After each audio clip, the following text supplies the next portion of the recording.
खालिद मकबूल साहब के साथ आगे पीछे जो बैठे हैं कौन है लड़वाने वाले, उनका नाम ले देना जरा, उन तक भी बात पहुंच जाए कि कौन है जो आपके आपस के बीच के लड़ाइयां करवा रहे हैं। और दूसरी बात, बड़ा इंपॉर्टेंट सवाल वो ये कि कराची के अंदर अगर थोड़ी सी बारिश होती है तो ये हाल हो जाता है, इसको बेहतरी की तरफ ले जानी है, ड्रेनेज सिस्टम बेहतर हो, आपका रेन इमरजेंसी सिस्टम जरा लोकल लेवल पे डिवाइस हो जाए, बजाय इसके कि हर दफ़ा पीडीएमए पे आप रिलाय करें या आप सिंध गवर्नमेंट पे करें, आपकी लोकल गवर्नमेंट के पास वो सारी चीज़ें आ जाएं। वो कब होगा, कितना टाइम उसमें लग सकता है, क्योंकि आप तो मेयर रह चुके हैं, आपको ज़्यादा पता होगा इस चीज़ का।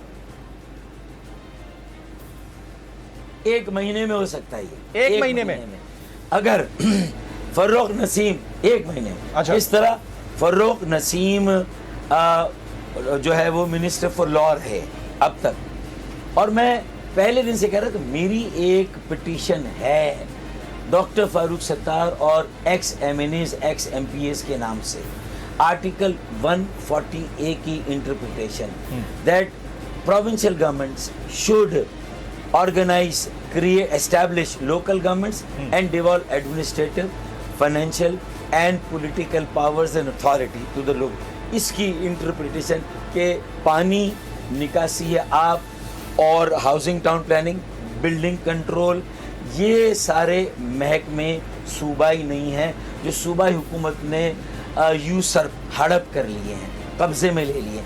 अब अगर इसे लेना है, फेडरल गवर्नमेंट PTI की हमारे साथ खड़ी हो जाए ना, मेरे साथ MQM खालिद मकबूल खड़े हो जाए।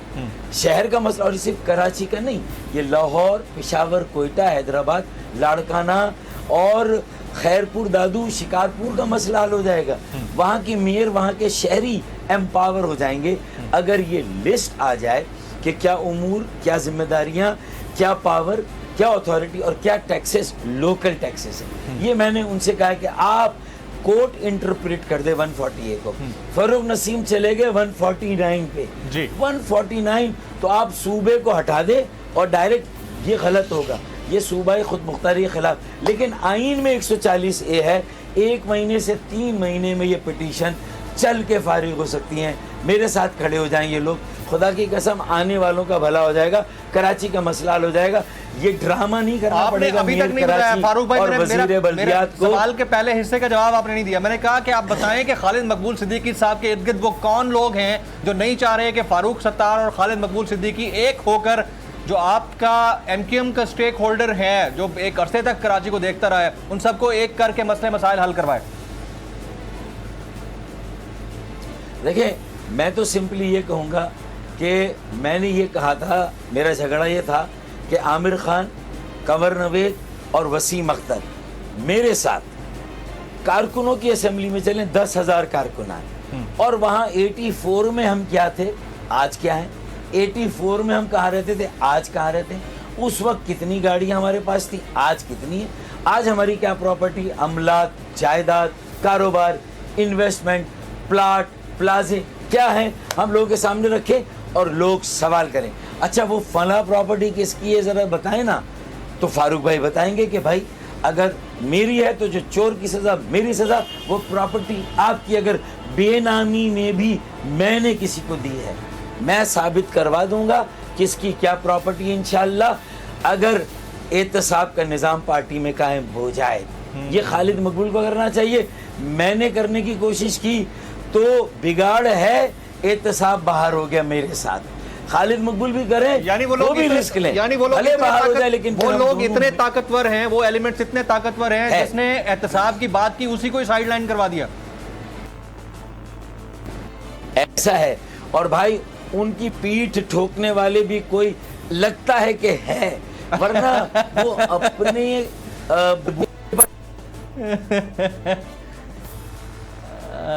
फारूक भाई, एक आखिरी सवाल, के इलेक्ट्रिक का मामला है, और के इलेक्ट्रिक बिल्कुल आपको शहर को जो है ना रोशनियों का शहर बनाना चाहिए था, नहीं बना पा रही है। क्या ऐसे मसाइल हैं कि के इलेक्ट्रिक सही तरह से बिजली नहीं प्रोवाइड कर पाती और शहरी बिलबिलाते रहते हैं? Final comment on this. देखिए जब सऊदी ग्रुप से दुबई बेस्ड ग्रुप अबराज को ट्रांसफर हुई के इलेक्ट्रिक, तो उस वक्त जो भी वफाकी हुकूमत थी, हमने कहा था कि देखें पहले भी जो डील हुई है उसमें कुछ कमी रह गई है। हमने कहा था कंपटीशन हो, इजारादारी किसी एक कंपनी की नहीं हो, जनरेशन, ट्रांसमिशन, डिस्ट्रीब्यूशन सब एक के पास होगा तो मोनोपोली कायम होगी। फिर उनके पास 3 ज़राए बिजली के, पानी से बिजली जो बनती है 800 मेगावाट नेशनल ग्रिड से आती है, बाकी उन्हें 240 मिली वो प्योर कॉर्पोरेट सेक्टर के उन्हें एक काम कर रहे हैं, उन्हें एक सहूलत यूटिलिटी कंपनी के तौर पे काम करना चाहिए और हर चीज में मुनाफा नहीं देखना चाहिए।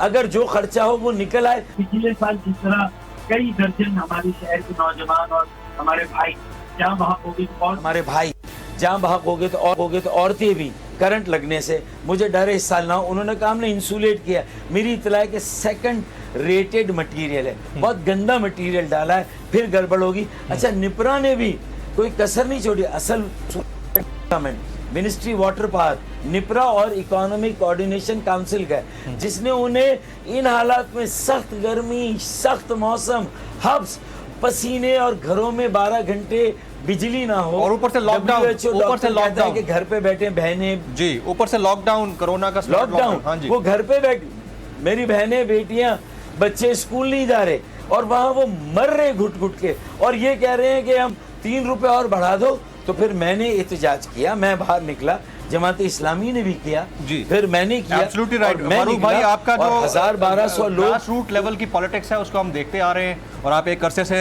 जिद्दोजहद कर रहे हैं कराची के मसाइल, मामलात और कराची के अंदर जो कुछ चल रहा है उसका हमने सैर हासिल गुफ्तगू की। आप क्योंकि मेयर कराची रह चुके हैं तो इसलिए आप ज़्यादा बेहतर बता सकते थे कि कराची में इस तरह की जो बारिशें होती हैं उसके बाद अच्छा खासा पानी जो खड़ा हो जाता है या बिजली नहीं मिल रही होती, उसके मुज़मरात और उसके पीछे जो वजूहात हैं वो क्या है, वो सारी हम तक डिटेल तक पहुंची। हमारी ख्वाहिश है कि स्टेक होल्डर सारे मिलकर बैठें और आने वाले वक्तों में अगर कराची वालों के लिए कुछ बेहतरी हो सकती है तो ज़रूर हो।